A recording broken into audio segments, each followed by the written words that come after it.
Political ক্রাইমের যতগুলো condition শর্ত থাকে সেই শর্তগুলোর একটাও এটার সাথে মিলবে না।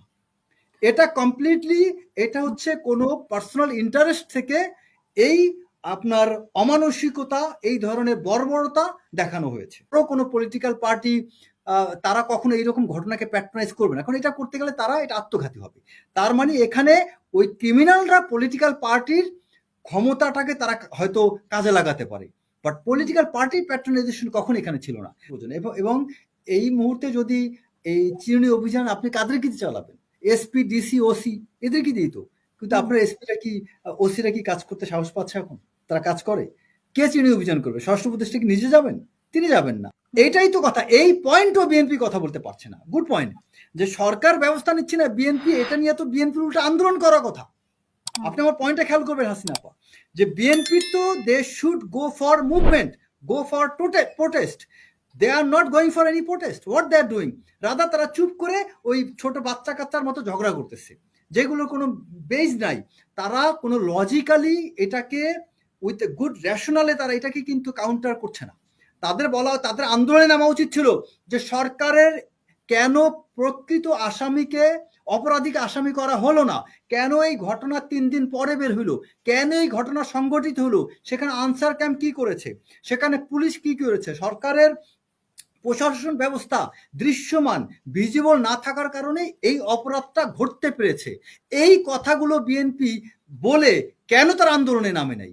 বিএনপি এখন আন্দোলন, আপনি একটা খেয়াল করবেন, যদি আপনার ঘরে চুরি হয় এবং আপনি যদি এটা নিয়ে কোনো মামলা না করেন, কোনো অভিযোগ না করেন, চুপচাপ থাকেন, তখন আপনার প্রতিবেশীরা ভাববে আপনার ঘরের কেউ আপনার ঘরের জিনিস চুরি করছে। না, এখানে যেটা হয়েছে যে বরং বিএনপির বিরুদ্ধে, হত্যাকাণ্ডের বিরুদ্ধে না, বিএনপির বিরুদ্ধে আমরা মিছিলগুলো দেখলাম বিভিন্ন দলের। হ্যাঁ, সেটাই কি বিএনপি মেনে নিল যে বিএনপির বিরুদ্ধে কেন মিছিল দেখবে না? কারণ বিএনপি তো এখানে কোনো মিছিল করছে না। বিএনপি তো নিজেরাই মেনে নিচ্ছে তারা অপরাধ করছে। তাদের বক্তব্য তো বোঝা যাচ্ছে, অনেকে কিছু আহাম্মক নেতা অলরেডি তো বলেই তারা যে বক্তব্য দিচ্ছে তাতে তো মনে হচ্ছে তারা আসলে অপরাধী। এখন বিষয়টা তো যারা অ্যাকচুয়ালি অপরাধ বিজ্ঞান নিয়ে যারা কাজ করেন, অপরাধ বিজ্ঞান বিশেষজ্ঞ যারা, আপনি ঢাকা বিশ্ববিদ্যালয়ের 4-5 জন প্রফেসর, আপনার জাহাঙ্গীরনগর ইউনিভার্সিটি প্রফেসর অপরাধ বিজ্ঞান বিশেষজ্ঞ, তাদেরকে জিজ্ঞেস করেন যে ক্রাইমের প্যাটার্ন। আমি অপরাধ বিজ্ঞানের ছাত্র, আমিও সেই হিসাবে আমার অভিজ্ঞতার আলোকে বলছি যে ক্রাইমের প্যাটার্ন, এটাকে পলিটিক্যাল ক্রাইম বলা যাবে না। পলিটিক্যাল ক্রাইমের যতগুলো কন্ডিশন শর্ত থাকে সেই শর্তগুলোর একটাও এটার সাথে মিলবে না। এটা কমপ্লিটলি এটা হচ্ছে কোনো পার্সোনাল ইন্টারেস্ট থেকে এই আপনার অমানসিকতা, এই ধরনের বর্বরতা দেখানো হয়েছে। যে সরকার, কোনো সরকারই কোনোদিন দায় স্বীকার করছে? আপনি বলেন, আপনি কেন, ওয়াই ডু এক্সপেক্ট যে Rezwana will express or he will confess that হ্যাঁ আমরা এটা করছি? কোনো সরকার তো এটা স্বীকার করবে না। আপনাকে ইউনূস সরকার আপনাকে সবসময় সরকার তো মব হতে দিচ্ছে, মানে গত হ্যাঁ, এক্স্যাক্টলি সরকার বরং মবকে প্রমোট করছে। সরকার আগে এটাকে আপনাকে বলতো মব জাস্টিস, সেই টার্মটাকে এখন সরকারকে এটাকে বলছে mob violence. But mob is there. আপনার যখন একটা মব হবে, সেই মবটা একটা violence can turn into justice, or justice can turn into killing anything. আপনি একটা মব যখন হবে সেখানে আপনার কন্ট্রোল থাকার কথা না। সো আপনি মবটাকে হতেই দিচ্ছেন কেন?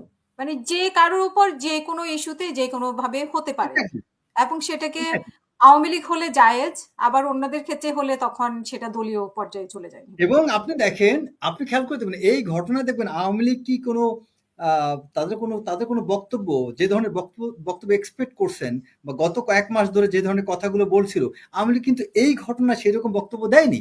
কারণ কি? কারণ এই জায়গাটা আওয়ামী লীগও এখানে বেনিফিশিয়ারি হচ্ছে। কারণ আওয়ামী লীগও মজা পাচ্ছে যে এরকম অপরাধ হতে থাকুক, কারণ এই অপরাধটার পেছনে তো আওয়ামী লীগ থাকতেও পারে। কারণ তারা তো খুশি হবে যে আমাদেরকে তোমরা গুম খুনের কথা বলছো, এখন তোমাদের সময় যা হচ্ছে তো আইএমএ যে জাহেলিয়াতের সময় যা হয়েছে তা হচ্ছে। তো ওই দিক থেকে আমরা তো গোপনে গুম করছি, আর তোমরা তো প্রকাশ্যে বিশ্বজিতের ঘটনার চেয়ে আরো নির্মম ঘটনা ঘটাচ্ছ তোমরা। একটা মানুষকে আমি যখন ফার্স্ট টাইম পাথরটা তার শরীরের উপর নিক্ষেপ করলো, বিশ্বাস করেন এর পরের ধাপগুলো আমি আর দেখতে পারিনি। আমার দেখার মতো আমার মনে হচ্ছিল শুধু আল্লাহ কে ধরছি না, মানে আমি যাই ধরে ফেলি, কিন্তু এক্স্যাক্টলি ব্যাপারটা এরকম মনে হচ্ছে না। কিন্তু সামনে যারা ছিল তারা কি মনে হয়নি যে আমি যাই ধরে? এই ক্যামেরাম্যানকে ধরে নিয়ে তাকে আপনার ই করা উচিত, বিশেষ করে তার রিমান্ডে নিয়ে তাকে জিজ্ঞাসাবাদ করা উচিত। এই ক্যামেরাম্যান এটার সাথে সম্পৃক্ত ছিল। এই ক্যামেরাম্যান হতে পারে কোনো একটা বিশেষ কোনো প্রতিষ্ঠানের এজেন্ট, কোনো পলিটিক্যাল পার্টি হোক বা কোনো ব্যক্তির হোক। এখানে বললাম না যে এই জায়গাটা কিন্তু কোনো পলিটিক্যাল পার্টির ডাইরেক্ট প্যাট্রোনাইজেশন ছিল না, কারণ পলিটিক্যাল পার্টি কখনোই বিএনপি, আওয়ামী লীগ বলেন, জামাত বলেন, বড় কোনো পলিটিক্যাল পার্টি তারা কখনো এইরকম ঘটনাকে প্যাট্রোনাইজ করবে না, কারণ এটা করতে গেলে তারা এটা আত্মঘাতী হবে। তার মানে এখানে ওই ক্রিমিনালরা পলিটিক্যাল পার্টির ক্ষমতাটাকে তারা হয়তো কাজে লাগাতে পারে, বাট পলিটিক্যাল পার্টি প্যাট্রোনাইজেশন কখন এখানে ছিল না। তাহলে এই ঘটনা কারা ঘটাইতে পারে? কারণ এই মুহূর্তে এরকম ঘটনা ঘটলে কারা কারা সব কাদের উপর আপনি দোষ চাপিয়ে দিতে পারবেন, এবং তাদের প্রতিদ্বন্দ্বী কারা, তারাই ঘটনা ঘটাইছে। মানে এই মুহূর্তে মানে মুখ বন্ধ করে দেওয়া, মানে হ্যাঁ, এই মুহূর্তে আপনার এরকম ঘটনা করেছো, তোমাদের মুখ বন্ধ, তোমরা কথা বলতে আরেকটা ব্যাপার হচ্ছে কি, এই মুহূর্তে এই ঘটনা ঘটা মানে আপনি কার উপর দোষটা চাপানোর সুযোগ পাবেন? ফার্স্টই আসবে বিএনপি, কারণ সারা বাংলাদেশে চাঁদাবাজি এইটা ওটা নিয়ে বিএনপিকে ব্লেম করা হচ্ছে। সো ঘটনা কি কারণে ঘটলো তাও দেখবে না, একটা ঘটনা ঘটছে তার মানে এটার জন্য সহজেই বিএনপিকে আপনার একটা লেবেলিং করা যাবে। আর আর আর এই এই এই কাজটা ওই বিএনপি বিরোধীরাই এটা করছে, এটার সাথে জড়িত তারাই, যারা এটার পেছনে জড়িত তারাই কিন্তু এখন ধোয়া তুলসী পাতা হয়ে নিরপরাধ কোনো পলিটিক্যাল পার্টির উপর চাপিয়ে দিচ্ছেন। একটা কথা বলি, এখানে স্বরাষ্ট্র উপদেষ্টা উনি খুব সহজ সরল, ওনার সরলতাকে আমি খুব পছন্দ করি, কিন্তু একটা ব্যাপার আছে। ব্যাপারটা হচ্ছে কি, আপনি একজন প্রফেসরের কাছ থেকে আপনি উইজডম এক্সপেক্ট করবেন, একটা প্রফেসরের কাছ থেকে আপনি কিন্তু মিলিটারি জেনারেলের রোলটা এক্সপেক্ট করবেন না। আর একটা মিলিটারি জেনারেল আপনাকে প্রফেসরের মতো সেই উইজডম তার কাছ থেকে আপনি এক্সপেক্ট করবেন না।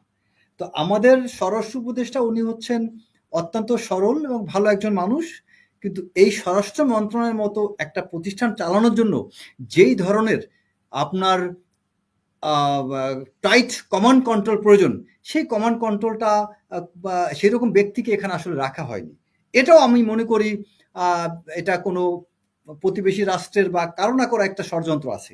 আদারওয়াইজ এখানে বাংলাদেশে এইরকম একটা আপনার রেভলিউশন পরবর্তী সময়ে আপনার স্বরাষ্ট্র উপদেষ্টা কিছু কিছু মন্ত্রণালয়ের মন্ত্রী উপদেষ্টা হওয়ার কথা খুব কঠোর, প্রচন্ড সাহসী, সেই হযরত উমর রাদিয়াল্লাহু মতো, বা এখানে জিয়াউর রহমানের মতো একদম শক্ত একজন প্রশাসক প্রয়োজন ছিল।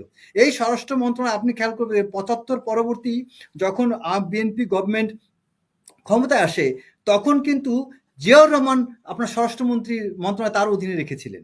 আপনি যদি স্বরাষ্ট্রমন্ত্রী অনার বোর্ডটা চেক করে দেখেন সেখানে দেখবেন জিয়াউর রহমানের নাম আছে। তো কেন রেখেছিলেন? কারণ এই জায়গাটা বাংলাদেশের সবচেয়ে গুরুত্বপূর্ণ একটা জায়গা। সেই স্বরাষ্ট্র মন্ত্রণালয়ে এখানে যে হ্যান্ডসগুলো, এই হ্যান্ডসগুলোকে কন্ট্রোল করার মতো ক্যাপাসিটি যার ছিল তাকে এখানে রাখা উচিত ছিল। এবং উপদেষ্টা বলেছেন চিরুনি অভিযান, সেখানে ডেভিল হান্ট বলেছেন, কিন্তু এটা ইমপ্লিমেন্ট যারা করবেন সেই পুলিশ ফোর্স কি সেরকম অবস্থায় আছে? সেই রকমভাবে পুলিশ কি কাজ করছে? কাজ করছে না। কারণ এখনো আপনি খেয়াল করে দেখেন যে এখনো বাংলাদেশে আওয়ামী লীগের সেই সময়ের অনেক কর্মকর্তারা বিভিন্ন জায়গায় রয়ে গেছে। রেভলিউশন পরবর্তী সময়ে বিরাট একটা চেঞ্জ হওয়ার কথা ছিল। আপনি দরকার হয় বিপ্লব মানে কি? বিপ্লব মানে আপনি এখানে বিপ্লবটা তো আপনার স্বাভাবিক কোনো প্রক্রিয়া না, এটা তো কোনো অ্যাকসেপ্টেড নর্মস না। এটাকে আমরা বলি বিপ্লবটা হচ্ছে এটা পলিটিক্যাল টার্মের এটাকে এক্সাক্ট নাম হচ্ছে এই যে এটাকে বলা হয় ইলেজিটিমেট অ্যাকসেপ্টেন্স, মানে জিনিসটা ইলেজিটিমেট বাট আপনি এটাকে অ্যাকসেপ্ট করে নিচ্ছেন, সোশ্যালি এটা অ্যাকসেপ্টেড না, সেটা এখন টাইট অ্যাডমিনিস্ট্রেশন প্রয়োজন। এবং এই মুহূর্তে যদি এই চিরুনি অভিযান আপনি কাদেরকে দিয়ে চালাবেন? এসপি, ডিসি, ওসি এদেরকে দিই তো, কিন্তু আপনার এসপিরা কি ওসিরা কি কাজ করতে সাহস পাচ্ছে এখন? তারা কাজ করে? কে চিরুনি অভিযান করবে? স্বরাষ্ট্র উপদেষ্টা কি নিজে যাবেন? তিনি যাবেন না, যাবে তার বিভিন্ন জায়গায় ফিল্ড লেভেলের কর্মকর্তারা। ফিল্ড লেভেল কর্মকর্তা কারা? Circle officer. ফিল্ড লেভেলের সর্বোচ্চ সিনিয়র হচ্ছে একজন এসপি বা তার সার্কেল অফিসার। এসপির উপর তো এসপির উপরে যারা আছে এরা তো ফিল্ড কর্মকর্তা না। তো এখন বিভিন্ন জেলার এসপিরা, ওসিরা, সার্কেল অফিসার এরা কি কাজ করছে সেভাবে?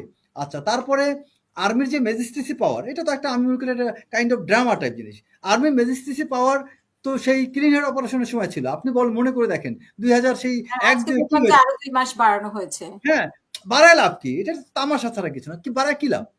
এই ম্যাজিস্ট্রেসি পাওয়ার আপনি যা দিচ্ছেন, এই ম্যাজিস্ট্রেসি পাওয়ারের মধ্যে একটা শুভঙ্করের ফাঁকি আছে। আর্মিকে যে ম্যাজিস্ট্রেসি পাওয়ার দেওয়া হয়েছে, এটাকে শুধু আর্মিকে ব্লেম করলেও হবে না।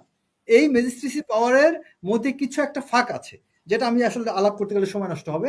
তো এটা অনেকে অলরেডি আলোচনা অনেকেই করছে ইতিপূর্বে। মানে এখানে একটা শুভঙ্করের ফাঁকি আছে। হ্যাঁ, এখানে কারণ আপনি এখানে কিছু কিছু জিনিসগুলো আপনি করতে পারবেন না, মানে আপনাকে ম্যাজিস্ট্রেসি পাওয়ার দিচ্ছে, কিন্তু ম্যাজিস্ট্রেসি পাওয়ারের মধ্যে ধরেন যে যে জিনিসগুলো দরকার, ওই জিনিসগুলো 5টার মধ্যে আপনাকে 3টা কন্ডিশন দিয়েছে বা একটা দিয়েছে অথরিটি, কিন্তু আপনি বলতে পারছেন ম্যাজিস্ট্রেসি পাওয়ার আছে। এখন ম্যাজিস্ট্রেসি পাওয়ার আছে মানে কি, আপনি কি কি করতে পারবেন? সবকিছু তো করতে পারবেন না। তো এই বিষয়গুলো হচ্ছে কি, এখানে অনেক বড় একটা গ্যাপ আছে, যেটা আর্মি যে কারণে করতে পারছে না। আর যতটুকু আবার অথরিটি আছে, সেটাকেও তারা প্রপারলি কাজে লাগাচ্ছে না। কারণ কাজে লাগাবে কিভাবে? বিভিন্ন ডিভিশনে যারা আছে, যেমন ধরেন এই যে বিশেষ করে সেদিন একজনের আমি নামটাই বলি, ইলিয়াস হোসেনের কাছে শুনতেছিলাম যে আমাদের ওই যে বরিশাল ডিভিশন 7 ডিভিশন, সেখানে 7 ডিভিশনে নাকি সেনাবাহিনী কোনো কাজই করছে না। তো এই যে একটা কথা আসছে, তার মানে কি এখানে বিভিন্ন জায়গাগুলোতে আপনি অ্যারেস্ট না করেন, একটা ডেটারেন্স ক্রিয়েট তো করতে পারেন। আর্মি তো মুভমেন্ট করতে পারে, আর্মি তো তাদের ভিজিবিলিটি বাড়াইতে পারে, সেটাও হচ্ছে না। বিভিন্ন জায়গাগুলোতে পুলিশ যখন কাজ করতে সাহস পাচ্ছে না, আর্মিকে বারবার ডাকাডাকির পরে হয়তো বা যাচ্ছে। এরকম হলে হবে না তো। আপনার এখানে যদি আর্মি সেই ক্লিন হার্ট স্টাইলে বা সেই তত্ত্বাবধায়ক গভর্নমেন্ট পিরিয়ডে, আমার মনে আছে আমরা যখন 6-7 সালে মাঠে নামি, তখন আমার এখনো মনে আছে সেই আর্মি পিক আপ নিয়ে যখন রাস্তা দিয়ে যেতাম, মানুষ রাস্তা ফাঁকা হয়ে যেত। এখন আর্মি পিক আপ কি জ্যাম ঠেলে যেতে হয়, বলতে হয় ভাই আপনার রাস্তা ফাঁক করে দেন। আর আমরা যখন গিয়েছি আমার মনে আছে, তখন এটা বলতে হয় রাস্তা এমনি ফাঁকা হয়ে যেত।